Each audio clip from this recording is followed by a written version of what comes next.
Vous l'avez compris, la dimension responsable des achats augmente le niveau d'exigence envers le fournisseur. Dans son projet, l'acheteur responsable devra chercher les bons fournisseurs, mais aussi les impliquer dans l'atteinte de ses objectifs RSE. Pour y parvenir, à les mobiliser, l'acheteur devra d'abord mettre en place une communication efficace pour que ces objectifs soient parfaitement compris. Il devra également réunir les conditions idéales pour générer le climat de confiance nécessaire à la poursuite de ces objectifs. Cette approche réclame une formalisation des engagements qui posera le cadre, mais également une mobilisation des compétences douces, soft skills, de l'acheteur pour orienter positivement sa relation avec le fournisseur. Et les achats responsables privilégient la vision partenariale en décentrant la relation du traditionnel rapport de force client-fournisseur vers la détermination d'objectifs RSE communs. Cette approche favorise la coopération et la création de solutions innovantes mutuellement profitables. Car la vision partenariale présente de plusieurs avantages. La coopération est généralement plus génératrice de valeur ajoutée et de synergie dans la durée. Elle ouvre davantage l'accès à l'expertise métier et au savoir-faire du fournisseur. Elle facilite ensuite la création de solutions innovantes et accélère enfin la résolution des problématiques. Elle tisse enfin des liens robustes et renforce le soutien entre les partenaires, ce qui génère davantage de résilience dans certaines circonstances. Pour créer les conditions favorables à cette mobilisation, la démarche de l'acheteur responsable reposera sur 4 piliers. La mise en place d'une communication efficace, une éthique irréprochable et formalisée, des pratiques loyales, objectives et incontestables, et une relation favorisant le dialogue et la recherche d'équilibre. La démarche achat responsable nécessite un effort de communication à l'égard de toutes les parties prenantes, internes comme externes. Il conviendra donc de concevoir un plan de communication dont l'objectif sera de présenter la démarche, d'en expliquer les raisons et de porter la vision à terme du projet. Ce plan de communication exprimera également clairement les objectifs poursuivis et les attentes de l'organisation à l'égard de ses fournisseurs. Cette démarche est utile pour que le fournisseur puisse se projeter dans la démarche. C'est en effet en permettant la projection et la compréhension de la démarche que l'organisation maximisera ses chances de mobiliser pleinement ses fournisseurs et amorcer la dynamique de changement. La confiance est un autre élément indispensable de la mobilisation. C'est une des clés de l'engagement et de la motivation. Pour susciter la confiance, il convient d'identifier et d'écarter les facteurs pouvant y porter atteinte. À ce titre, l'éthique devient une posture fondamentale de l'acheteur responsable. L'acheteur s'inscrira donc à minima dans le respect de la légalité et des normes internationales de comportement. Mais il recherchera également le plus haut niveau d'éthique possible. L'équipe achat veillera donc à prévenir toute forme de comportement non éthique, comme les différentes formes de corruption, les délits d'affaires, ententes, collusion, le cautionnement de pratiques douteuses ou anticoncurrentielles, le non-respect des droits de propriété, etc.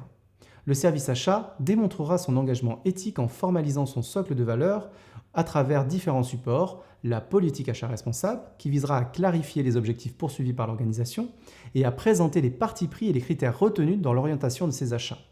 La charte déontologique ou éthique recensera les engagements, le socle de règles et de valeurs portées et partagées par l'équipe achat dans l'exercice de sa mission. La charte fournisseur précisera les attentes de l'organisation envers son fournisseur et le mode de fonctionnement qu'il souhaite donner à leur relation. Une procédure d'alerte sera mise en place pour prévenir et traiter les comportements non éthiques. Ce socle d'engagement devra être accessible publiquement et promu activement par le service achat auprès de toutes les personnes concernées. Autre aspect majeur de la RSE, la loyauté des pratiques abrite plusieurs notions. Elle implique d'abord une grande transparence à tous les stades de la relation. Elle sous-entend également l'égalité des chances entre fournisseurs et donc l'équité concurrentielle. L'acheteur s'appuiera donc sur ces critères objectifs de sélection et d'attribution d'appels d'offres, de manière à prévenir toute forme de favoritisme et à rendre ses choix explicables et incontestables. Il évitera aussi les situations de dépendance économique ainsi que toute prise de décision brutale qui pourrait faire basculer son fournisseur sans délai dans une situation précaire. En cas de litige, enfin, il privilégiera les méthodes de résolution amiable ou la médiation et s'abstiendra d'alimenter les situations de blocage ou de recourir trop hâtivement aux voies contentieuses quand la situation ne le nécessite pas. Pour aller plus loin, sur les mauvaises pratiques d'achat à éviter, sachez que la médiation interentreprise a publié un petit recueil de 36 mauvaises pratiques disponible sur le site www.rfar.fr. L'acheteur responsable s'attachera à respecter les intérêts de ses fournisseurs et sous-traitants. Une écoute active et régulière favorisera la compréhension de leurs besoins et la mise en place d'un rapport mutuellement profitable. Il veillera donc à entretenir une relation équilibrée avec ses fournisseurs. Cet équilibre gagnant-gagnant posera les bases d'une collaboration solide, durable et généralement fructueuse. Préserver l'équilibre contractuel éviter les abus d'autorité, respecter les délais de paiement sont autant de variables qui permettront à l'organisation de devenir supplier-friendly en la dotant d'un pouvoir d'attirer et de fidéliser les fournisseurs. L'acheteur veillera également à instaurer un climat de dialogue ouvert et régulier. Il sera même attentif à la perception que ses fournisseurs auront de leur relation. Les enquêtes de satisfaction périodiques, revues de contrat ou les retours d'expérience seront autant d'occasions d'enrichir et consolider la démarche dans une logique d'amélioration continue vers la recherche de performance globale. Cette approche partenariale et équilibrée n'est pas purement altruiste ni même naïve. Ses bénéfices se mesurent tout simplement dans la durée.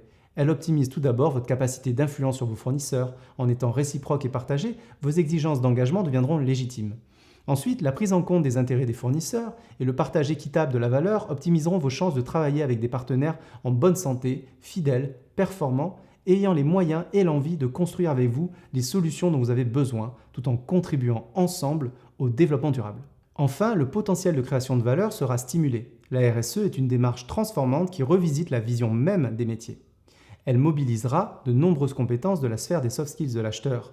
Ne négligez jamais l'importance de la posture de l'acheteur responsable, car elle optimisera les chances de réussite de vos projets. Votre leadership et votre capacité à embarquer vos fournisseurs dépendra largement du socle de valeurs sur lesquelles votre démarche reposera.